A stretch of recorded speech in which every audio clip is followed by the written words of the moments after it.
ഇതിൻ്റെ ഒരു സർഫസ് എന്ന് പറയുന്നത് നമ്മൾ നല്ലൊരു പ്രീമിയം ഗുഡ് ക്വാളിറ്റി സർഫസാണ് നമ്മളിതിൽ കൊടുത്തിരിക്കുന്നത്. നമ്മൾ അയൺ ചെയ്യുമ്പോൾ വേറെ എക്സ്ട്രാ ക്ലോത്തും കാര്യങ്ങളൊന്നും ഇടേണ്ട ആവശ്യമില്ല. ഇതുപോലെ വളരെ സ്മൂത്ത് ആയിട്ടുള്ളൊരു സർഫസാണ്. പിന്നെ നമ്മളിതിൻ്റെ ഒരു കർവ്ഡ് ഡിസൈനാണ് ഇതിൽ കൊടുത്തിരിക്കുന്നത്. നമ്മൾ അയൺ ചെയ്യുമ്പോൾ നമ്മുടെ ബോഡി ടച്ച് ആയപ്പോൾ നമുക്ക് പെയിനോ കാര്യങ്ങളൊന്നും വരില്ല. അതുപോലെ ഇതൊരു പ്രീമിയം ലുക്ക് കൂടെ നമുക്കിവിടെ കൊണ്ടുവരാൻ സാധിച്ചിട്ടുണ്ട്. അതുപോലെ നമ്മളിതിൻ്റെ എഡ്ജിൽ ഇതുപോലെ കട്ടിങ് കൂടി കൊടുത്തുകൊണ്ട് നമുക്ക് ധോത്തി ഷർട്ട്സുമല്ല ഈ ഒരു ഗ്യാപ്പിൽ കൂടെ വളരെ ഈസിയായി തന്നെ അയൺ ചെയ്തെടുക്കാവുന്നതാണ്. അതുപോലെ നമ്മളൊരു ഹോൾഡർ കൂടി പ്രൊവൈഡ് ചെയ്തിട്ടുണ്ട്. അപ്പോൾ നമ്മൾ അയണിങ് കഴിഞ്ഞ് കഴിഞ്ഞാൽ നമ്മുടെ അയൺ ബോക്സ് ഹോൾഡർ ഇതുപോലെ വളരെ ഈസി ആയിട്ട് തന്നെ ഇവിടെ എടുത്ത് വയ്ക്കാവുന്നതാണ്. വേറെ എക്സ്ട്രാ നമ്മൾ കൊണ്ടുപോയി വേറെ ദൂരെ മാറ്റി വയ്ക്കേണ്ട ആവശ്യമൊന്നുമില്ല.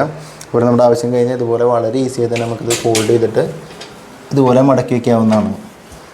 അപ്പോൾ നമുക്കൊരു പാസേജ് ഏരിയ പോലും നമുക്ക് ആവശ്യം കഴിഞ്ഞാൽ ഇതുപോലെ ഈസി ആയിട്ട് നമുക്ക് ആ ഒരു ഏരിയ കൺജസ്റ്റഡായി നിൽക്കുന്നില്ല. വളരെ ഈസിയായി തന്നെ നമുക്ക് യൂസ് ചെയ്യാവുന്ന ഒരു പ്രൊഡക്റ്റാണിത്. നമ്മുടെ ഇതിൻ്റെ ഒരു പ്രത്യേകത നമുക്കിത് ഏതൊരു കൺജസ്റ്റഡ് ആയിട്ടുള്ള ഏരിയസിൽ വരെ നമുക്കിത് ഉപയോഗിക്കാം.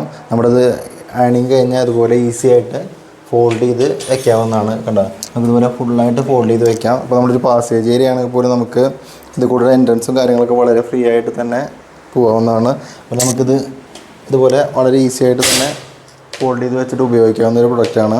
ഇതുപോലെ വേറെ തുണിയോ കാര്യങ്ങളൊന്നും വിരിക്കേണ്ട ആവശ്യമില്ല. ഡയറക്റ്റ് നമുക്ക് ഇതുപോലെ അയൺ ചെയ്തെടുക്കാവുന്നതാണ്. അയണിങ് കഴിഞ്ഞ് നമ്മുടെ അയൺ ബോക്സിൻ്റെ ഹോൾഡർ കൂടി പ്രൊവൈഡ് ചെയ്ത കാരണം നമുക്കിത് ഇതുപോലെ ഇവിടെ ഈസി ആയിട്ട് തന്നെ എടുത്ത് വയ്ക്കാവുന്ന ഇതുമാണ്.